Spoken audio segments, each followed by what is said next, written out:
तीसरा अध्याय। होली का दिन आया।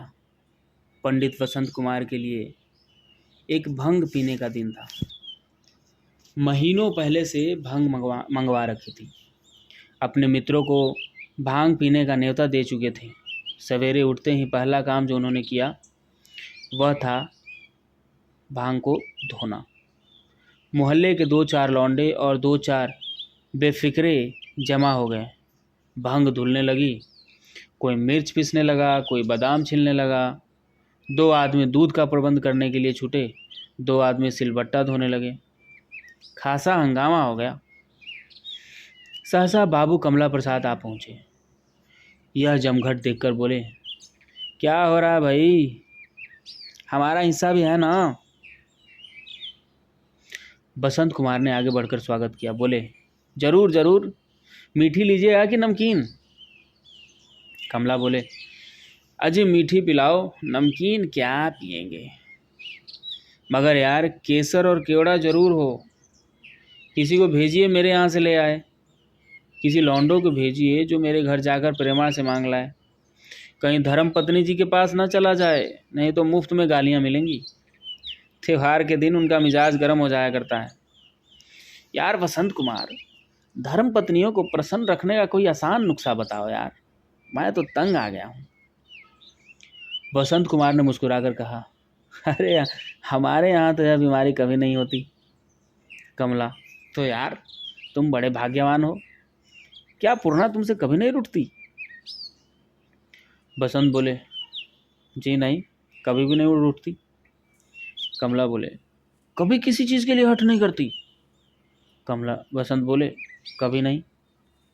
कमला बोले, तो यार तुम बड़े भाग्यवान हो। यहाँ तो उम्र कैद हो गई है। अगर घड़ी भर भी घर से बाहर रहूं तो जवाब तलब होने लगे। सिनेमा रोज जाता हूँ और रोज घंटों भर मनावन करना पड़ता है।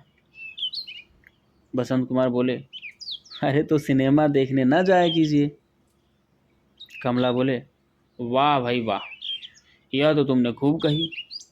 कसम अल्लाह पाक की, खूब कही। जिस कल वह बिठाए उस कल बैठ जाऊं, फिर झगड़ा ही ना हो। क्यों? अच्छी बात है, कल दिन भर घर से न निकलूंगा।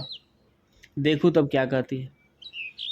देखा, अब तक लौंडा केसर और केवड़ा लेकर नहीं लौटा। कान में भनक पड़ गई होगी। प्रेमा को मना कर दिया होगा। भाई अब तो नहीं रहा जाता। आज जो कोई मेरे मुंह लगा तो बुरा होगा। मैं अभी जाकर सब चीज़ें भेज देता हूँ, मगर जब तक मैं ना आऊँ आप ना बनवाइएगा। यहाँ इस फन के उस्ताद हैं।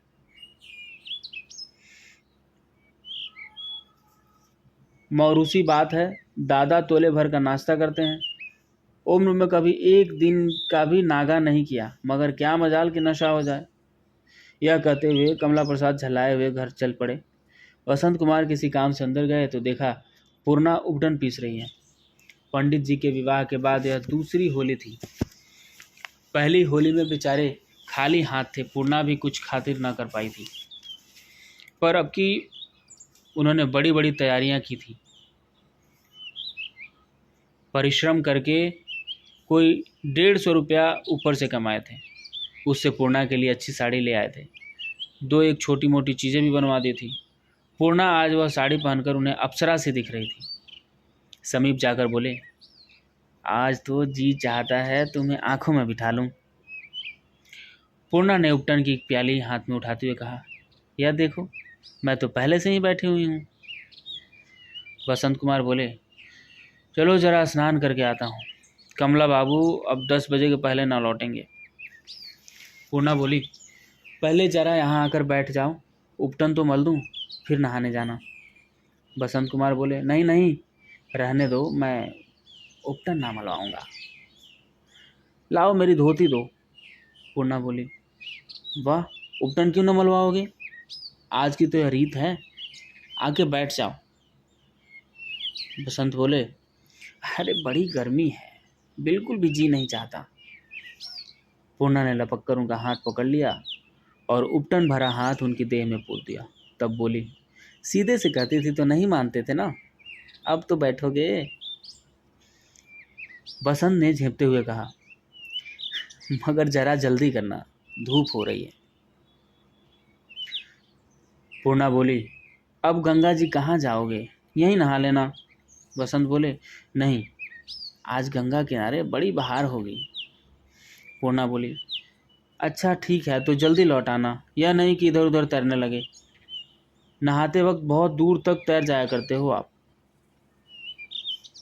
पंडित जी उपटन मलवाकर स्नान करने चले। उनका कायदा था कि घाट से जरा अलग नहाया करते थे। तैराक भी अच्छे थे, कई बार शहर के अच्छे तैराकों से बाजी मार चुके थे। यद्यपि आज घर से वादा करके चले थे कि न तैरेंगे, पर हवा ऐसी धीमी धीमी चल रही थी कि जी तैरने के लिए ललचा उठा। तुरंत पानी में कूद पड़े और इधर उधर कलोलें करने लगे। सहसा उन्हें बीच धार में कोई लाल चीज दिखाई दी। गौर से देखा तो कमल थे। सूर्य की किरणों में चमकते हुए वे ऐसे सुंदर मालूम होते थे कि वसंत कुमार का जी उन पर मचल गया। सोचा, अगर ये मिल जाए तो पूर्णा के लिए झुमक बनाऊं। उसके हर्ष का अनुमान करके उनका हृदय नाच उठा। हष्ट पुष्ट आदमी थे, बीच धार तक तय जाना उनके लिए कोई बड़ी बात नहीं थी। उनको पूरा विश्वास था कि मैं फूल ला सकता हूँ। जवानी दीवानी होती है।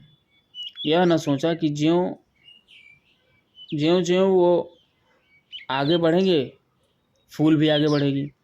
उनकी तरफ चले और कोई 15 मिनट में बीच धार में पहुंच गए। मगर वहां जाकर देखा तो फूल इतना ही दूर और आगे थे।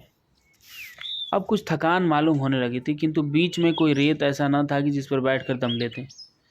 आगे बढ़ते ही गए, कभी हाथों से जोर मारते, कभी पैरों से जोर लगाते।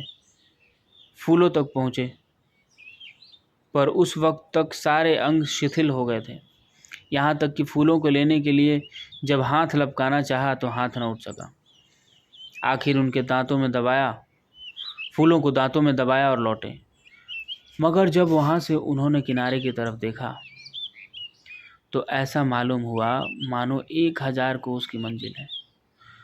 शरीर बिल्कुल अशक्त हो गया था और जल प्रवाह भी प्रतिकूल था। उनकी हिम्मत छूट गई, हाथ पांव ढीले पड़ गए।